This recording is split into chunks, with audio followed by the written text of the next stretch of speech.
Hello and welcome to EduMiles Academy. In today's session, we'll be discussing some important newspaper articles from 14 September 2022. For more study materials and updates, you can also join our WhatsApp group. The link of the group will be provided in the description below. So these are a list of topics that we'll cover in today's session. Let's start. The first article is about the G20 Summit. So the upcoming G20 Summit of the year 2023 will be held in India. So this is a great news for India because the presidency of the G20 will be assumed by India for the next year. So this article is important for from the prelims as well as mains perspective, from the GS paper 2 point of view, and also it has been sourced from the Hindu. Okay. अब जो information है about the international groupings like the G7, G20, Quad, ASEAN, SAARC, etc. are crucial for both levels of the exam, that is both the prelims and the mains. So prelims, in the prelims we will find they mainly ask questions about the members or the headquarters or about the recent meetings of such groupings. However, the motives or the purposes, achievements or the failures can be important from the mains perspective. So through this article we'll discuss things about the G20 and also about the significance of India in G20. So G20 becomes an important grouping for the upcoming exams as India will be having its presidency for the next year, that is 2023. So let's look at the current context. So India would be assuming the presidency of the G20 at the upcoming G20 Head of States and Government Summit scheduled to take part in Bali. So why Bali? Bali में इसीलिए हो रहा है because the current presidency of the G20 is held by Indonesia. तो Indonesia के बाद right after Indonesia summit it will be held by India. Okay, so India will assume the presidency of the G20 from December 1st, 2022 to November 30th of the next year. As part of this presidency of the G20, India will be hosting ministerial level meetings, hoga, working groups and events, and the G20 Head of the State Summit in 2023. So India will hold up over 200 G20 related meetings across the country during its presidency. So the next year for India ke case mein is going to be a really important year, or you can say a busy year.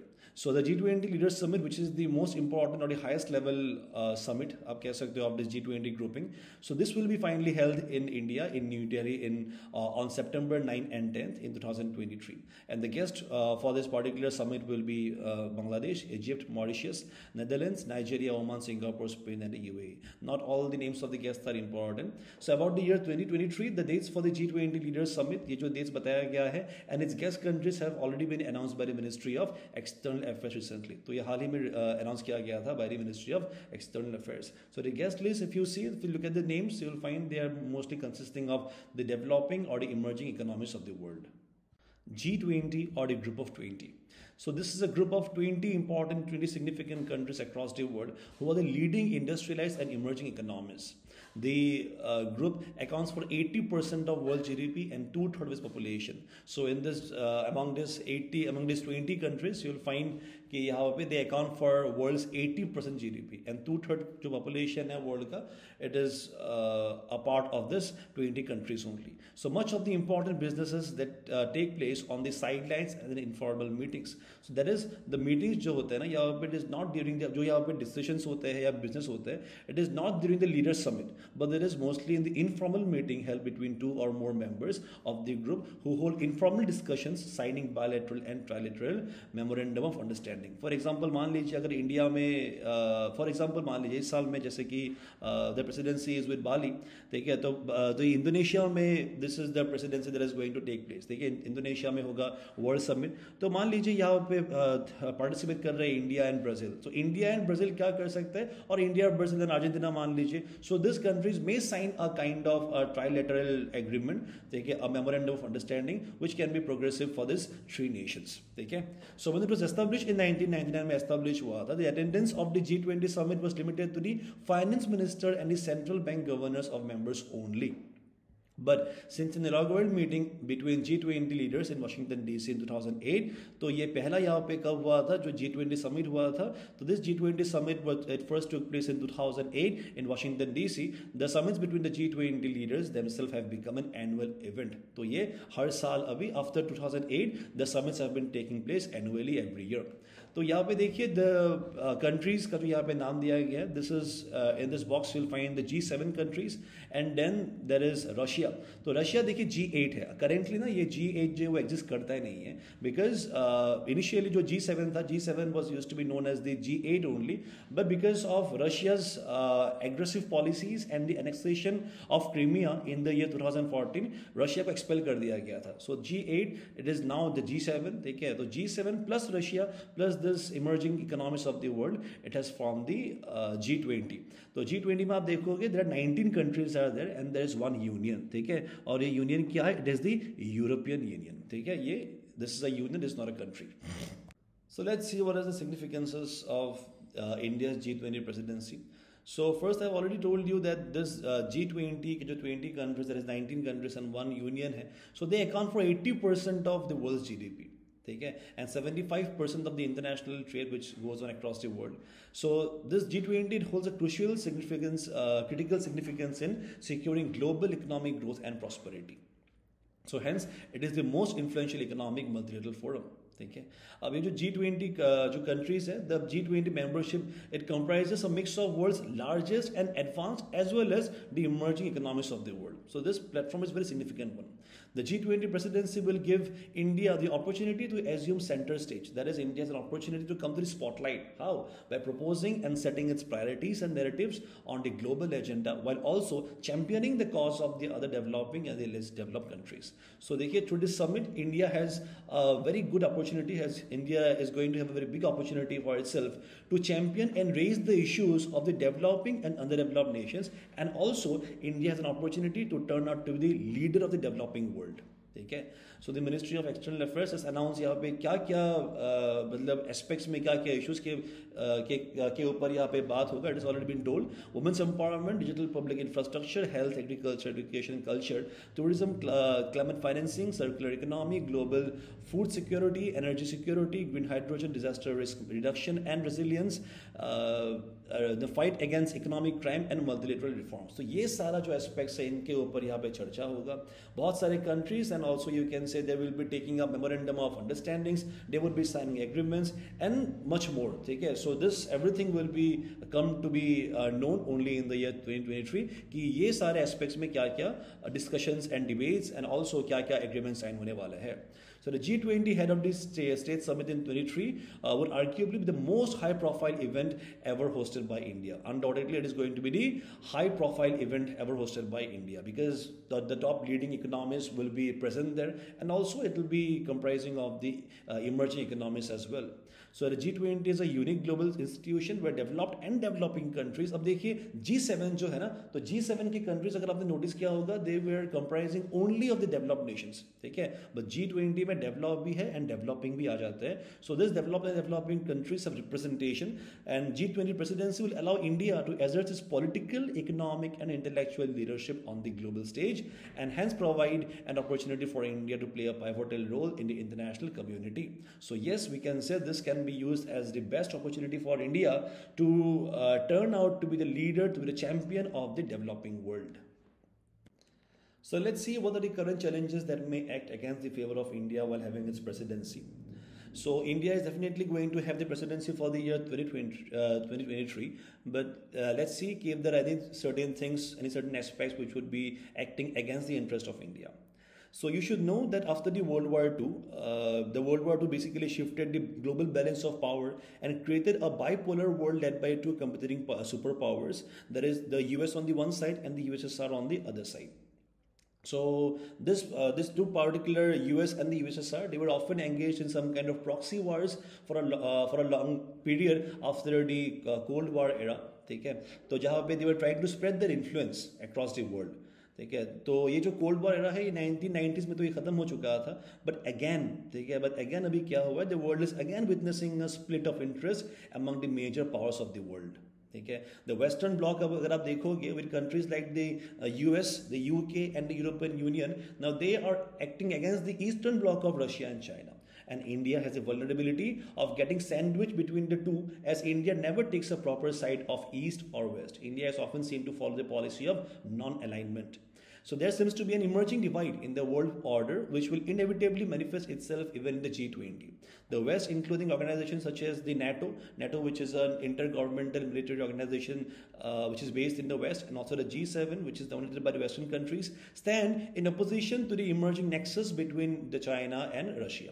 So this Western का जो dominance है या जो Western का जो ये emerging influence है, now this has also led to the eastern powers like China and Russia getting close. Okay? So India remains caught in the middle as it tries to engage with both sides. So this can be a challenge. And also the G20 remains, मतलब यहाँ पे जो differences है between these two particular blocks, तो this particular differences may also lead to certain other difficulty. तो कैसे होता है?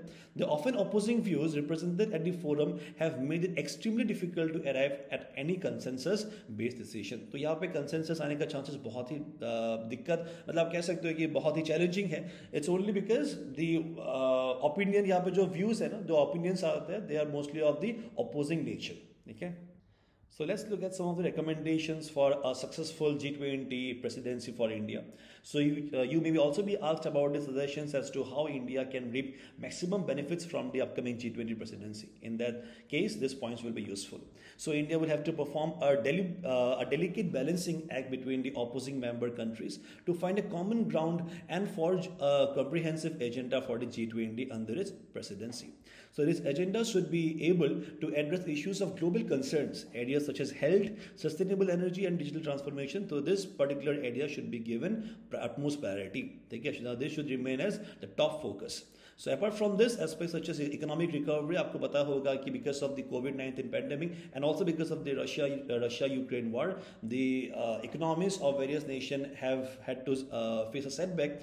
And mostly because of the global जो यहाँ पे supply chain था, तो वहाँ पे भी it was affected. ठीक है, there has been disruptions in the global supply chain. So economic recovery after the COVID-19 pandemic, robust trade and investment flows, ensuring supply chain resilience and ensuring employment opportunities should also find attention.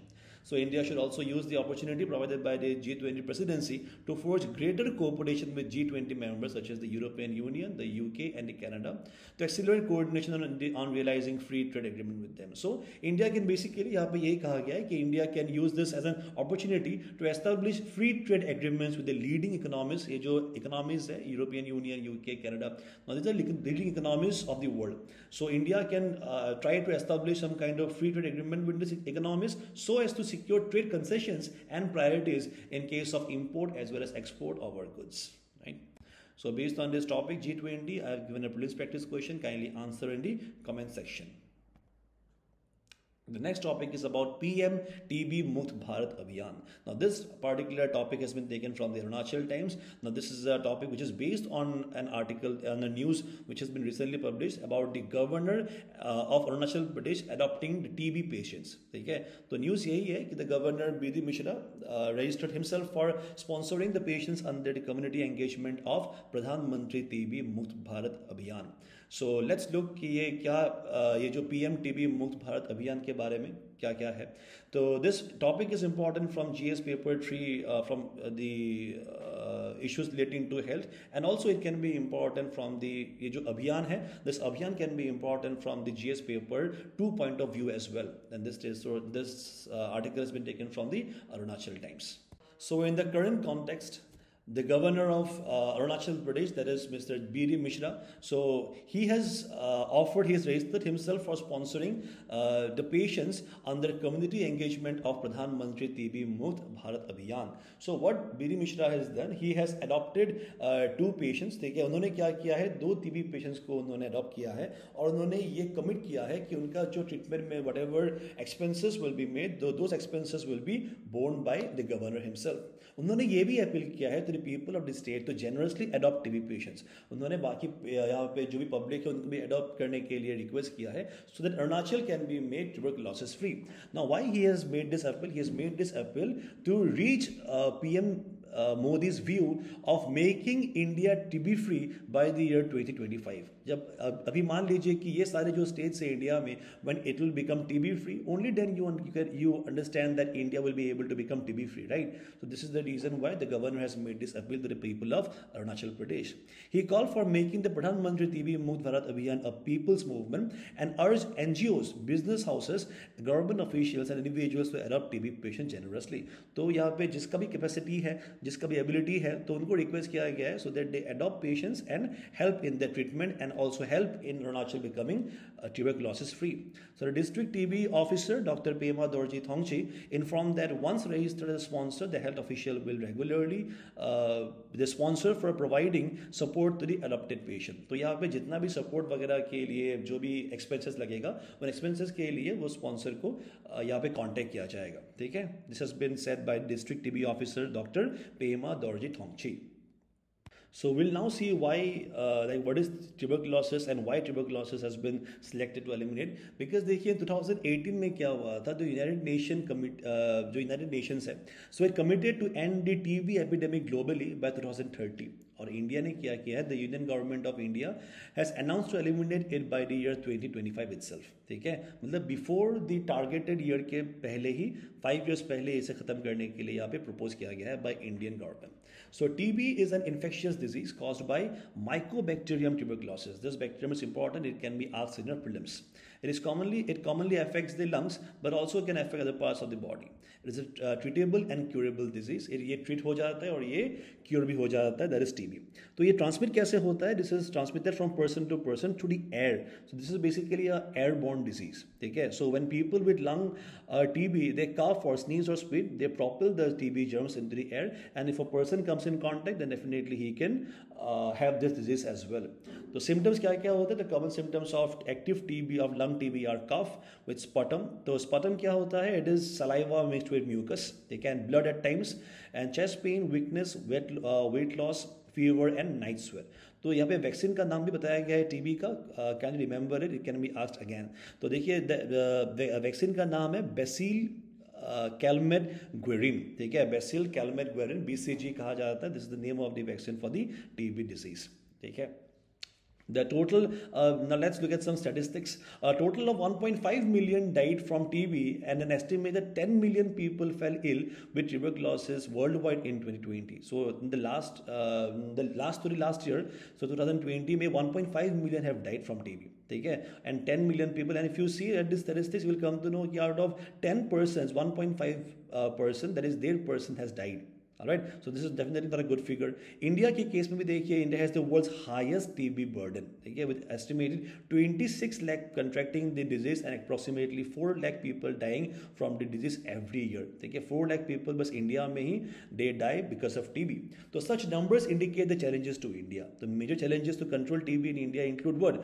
The poor healthcare infrastructure of India, especially in the rural areas of many states. Then poverty is there, lack of political will, and above all, the corrupt administration. So in order to eliminate TB in India by 2025, the President of India, Srimati Draupadi Murmu, now she has virtually launched the Pradhan Mantri TB Mukt Bharat Abhiyan. तो इसके बारे में बात करते हैं. So it is an initiative of the Ministry of Health and Family Welfare to accelerate the country's progress towards TB elimination by 2025. This year is important. It can be asked in the exam. So objectives क्या है? It provides additional patient support to improve treatment outcomes of TB patients, and then augment community involvement in meeting India's commitment to end TB by 2025. So अब देखिए जो community involvement है और community participation है, it is very significant in achieving such target, because first the people need to be made aware of the causes and the consequences of this disease called TB, and only then we will be able to tackle the disease, right? So and also to leverage the corporate social responsibility, which is known as CSR activities. तो through CSR activities, the various PSUs जो होते हैं, जो companies होते हैं, and the various organizations will be motivated to take up activities to prevent the spread of TB. So there are some components of this Abhiyan. The first one is Nikshay Mitra initiative. So it is to ensure additional diagnostic, nutritional and vocational support to those on TB treatment. तो patients को यहाँ पे थोड़ी initiative क्या दिया जाएगा? Additional support diagnostic दिया जाएगा. उसके बाद nutritional and vocational support दिया जाएगा. All right. And then Nikshay Mitra, who's a donor, are those who can support by adopting health facilities for an individual donor हो गया या blocks के लिए, urban wards के लिए, district के लिए, state के लिए for accelerating response against TB to complement government efforts. So यहाँ पे निक्षय मित्र आप यहाँ पे कह सकते हो कि बीडी मिश्रा ने because under his own capacity because he has represented himself to help in the treatment of 2 patients, so he can be termed as a Nikshay Mitra in this case. ठीक है. उसके बाद आता है निक्षय डिजिटल पोर्टल जहाँ पे लोग यहाँ पे रजिस्टर करके they can also provide their support to the persons who are suffering from TB. So based on this topic, not directly based, but somehow it is based only. So a question has been asked. Now this question was asked in the UPSC previous year exam of 2016. So I want you guys to attempt this question in the comment section. The next article is again based on a news published in Arunachal Times.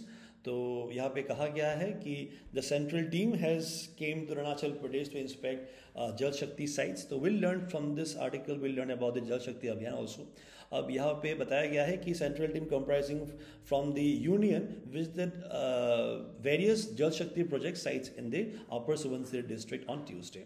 So this topic का जो information है it can be useful for prelims as well as from GS paper to Indian polity point of view. So India is home to you should know 17 to 18% of the world's population, but the saddest part is that just 4% of the fresh water resources of the world is available to India. Okay, so this poor availability is also variable and dependent on the rain. मतलब ऐसा नहीं है कि हमेशा constant है, कभी 4% से भी कम हो जाता है in case of drought-like situation, because of climate change, which is also leading to changes in the water cycle. So this threatens our water security. You know what is food security? I have told you in the previous video. So about water security, it is the availability and the accessibility to water. Okay, so what was food security? It was the accessibility, availability and affordability of food. So water security is the availability and accessibility to water. So to address the problem, the government of India has launched this Jal Shakti Abhiyaan, which is known as the JSA, in the year 2019. That is in the second term of PM Modi. So this news is from Dapodijo. So a central team comprising Union Agriculture Director Shalin Agarwal and hydropower scientist Vikhoso Keso. So these 2 persons have visited Dapodijo to inspect the various Jal Shakti projects which are undergoing in the district of Upper Subansiri. So during a meeting here, the DC of Upper Subansiri, Mika Niori, apprised the team of the fund provision under the Jal Shakti Abhiyaan and outstanding dues under the implementation of the Amrit Sarovar under the Jal Shakti Abhiyaan. ठीक है, तो जल शक्ति के अभियान के दौरान ही एक अमृत सरोवर यहाँ पे लिया गया था. तो अमृत सरोवर जो है it is about the construction of 75 water bodies which will be created or rejuvenated. That is old अगर water body है तो उसे भी आप reconstruct कर सकते हो in every district under the campaign as India celebrates 75 years of independence. ठीक है, so this is a part of the Amrit Mahotsav का ही एक part है, that is अमृत सरोवर. तो जहाँ पे 75 water bodies बनाया जाएगा district में. So the funds were still not reported to reach the state. तो इसके अंदर जो fund है तो fund आया नहीं है. So this has been informed by the DC of Upper Subansiri. तो यहाँ पे जो funds है, these are still not reported to reach the state, and these were the grievances by the DC, and the central team has also committed to take up the matter with the authorities at the union government. तो उन्होंने कहा है कि 411 water bodies were identified, out of which 33 have been implemented and covered in the district under the mission in spite of fund challenges. ठीक है, अब ये जो ministry है, ये जो अभियान है, this जल शक्ति अभियान, now this is carried down by ये जो activities है are implemented under the जल शक्ति ministry of the union government. ठीक है, तो ये जो ministry of जल शक्ति है, it was established in May 2019 under the government of India. So यहाँ पे देखिए initially there were 2 ministries, namely the Ministry of Water Resources, River Development and Ganga Rejuvenation. तो ये ministry as well as another ministry which is known as the Ministry of Drinking Water and Sanitation, तो इन दोनों को merge करके यहाँ पे form किया गया है Ministry of Jal Shakti. So this Ministry of Jal Shakti, as I told, is formed in 2019. It was formed to reduce the issues relating to water scarcity in India. So soon after the announcement of the Ministry of Jal Shakti, Sri Gajendra Singh Shekhawat, who was the first and the current as well Union Minister of Jal Shakti, now he announced the commencement of the Jal Shakti Abhiyaan on 1st July 2019. तो ये ministry बना मई 2019 में और ये अभियान start हो गया 1st July 2019 में. So this was a campaign for water conservation and water security. अभियान जो है ये जल शक्ति अभियान, it is targeted for water conservation and water security that continued from 1st July 2019 till 15 September 2019. तो ये पीरियड में यहाँ पे चल रहा था जल शक्ति अभियान. This campaign mainly focused on the water stress district. तो जो districts में water का scarcity है उन्हीं में focus किया था. So the Union government announced on March 2021 में वापस से announce किया गया था that it would launch from 22nd March 2021 से वापस से एक start होगा, that is जल शक्ति अभियान 2.0. ठीक है, अभी जो जल शक्ति अभियान 2.0 है तो ये स्टार्ट हुआ था 22nd March 2021 में. तो why 22nd March? Because 22nd March is the it is the International Water Day. ठीक है, it is the International Water Day and this is the reason why this date was selected. तो ये जल Shakti Abhiyan 2 which is also known as, ये एक और नाम से जाना जाता है इसे, कैच जल शक्ति अभियान कैच द रेन. ठीक है, so focusing on saving and conserving rain water with the theme catch the rain. थीम याद रखिएगा जल शक्ति अभियान 2 का, it is catch the rain where it falls when it falls. ठीक है, जहां पे भी गिरे, कहीं पे भी गिरे तो उसे बस कैच करना है. ठीक है, तो it was started on 22nd March as it was celebrated as the world water day, जैसे इसे सेलिब्रेट किया जाता है. ठीक है, सो यहाँ पे जो स्ट्रक्चर्स है, द स्ट्रक्चर्स और the arrangement under the Jal Shakti Abhiyan 2 were to be created before the onset of monsoon so that they are ready to catch the rain where it falls when it falls. ठीक है, okay. तो यहाँ पे, so this program was started to manage and conserve the rainwater and recharge the aquifers in the country, which is also a part of center's target to provide tap drinking water to every household by 2024. ठीक है, so it ensures 5 important water conservation interventions. तो यहाँ पे 5 important water conservation interventions के बारे में बताया गया है. ठीक है, that is rainwater harvesting, then innovation of traditional and other water body tanks, then reuse bore wells, bore well recharge structures, watershed development, intensive afforestation. So this campaign has been restarted. We वापस से start किया गया in the year 2022 in the pre-monsoon period from March 2022 से वापस से start हो गया है and it is currently in progress. देखिए अभी भी ये चालू है. So as you have seen this जल शक्ति अभियान का जो main target है, it is water conservation. So now you may also be asked about some water conservation techniques which would help to tackle the water scarcity prevailing in India. तो ऐसे case में क्या होगा, कुछ examples अगर आप cite करते हो about some water conservation techniques from India, then it will help you fetch marks, especially from Northeast India से. तो ये मैंने example लिया है for you guys from which is a traditional water conservation method in India. तो इसे कहा जाता है bamboo water pipes. So in this unique method you will find water is transported through bamboo pipes for irrigation. Irrigation purpose के लिए ये किया जाता है. Bamboo pipes are used to divert water of springs on the hilltops to the lower regions by gravity. तो देखिए bamboo use किया गया है on the slope के ऊपर. तो स्लोप के ऊपर जहाँ पे स्प्रिंग्स रहता है, स्ट्रीम्स ऑफ वाटर, तो यही सोर्सेज में यहाँ पे बैम्बू यूज करके तो पानी को यहाँ पे छोटी स्लोप अंदर इम्पैक्ट ऑफ ग्रेविटी से नीचे लाया जाता है. एंड देन इट इज, देखिए डाइवर्जन भी यहाँ पे बैम्बू से ही किया गया. This is a way by which diversion is done. तो डाइवर्जन भी यहाँ पे बैम्बू से करके it has been finally brought to the crops. देखिए यहाँ पे होल्स किया गया है so that water uniformly falls on the crops. So this is a innovative and quite a unique method which is followed in Northeast India, bamboo water pipe. So the next traditional water conservation method is about the Apathys Way of water conservation, which has its origin in Arunachal Pradesh itself. So it is a wet rice cultivation cum fish farming system practiced in elevated hill regions and gentle sloping valleys of Northeast India. Apathani can tap the water of small streams and springs in this high rainfall hilly regions through their temporary walls. So यहाँ पे आप देख सकते हो temporary walls have been constructed. So this walls क्या करेगा, ये this walls will tap the water, ठीक है, in this high rainfall hilly regions through their temporary walls. So this water will be stored here. So these walls can act as barriers and can divert the flow of water towards the terraced and valley lands. So this is the Apathys way of conserving water. So this particular examples will be helpful for your answer writing purpose. Make sure to cite some examples in case you are being asked about the water conservation techniques. So these were the questions that I have asked you in the previous video. Let's see what are the answers. So the first question is about the Elite Counter-Terrorism Unit Octopus. Octopus, which stands for Organization for Counter-Terrorist Operations. So in the last video, I have told you about the greyhounds who originated in Andhra Pradesh, and currently they operate for both the states of Andhra Pradesh and Telangana, that is after bifurcation of 2014. So Octopus जो है on the same lines, they belong to the same state of Andhra Pradesh only. So keep in mind, both greyhound and octopus, they belong to the state of Andhra Pradesh. The next question is about the first women police station of Arunachal Pradesh. Now it was launched, or it was inaugurated in Itanagar back in 2013. So for now, that was all from our side for this session. Thank you so much for joining in. We'll meet the next one. Bye bye and take care.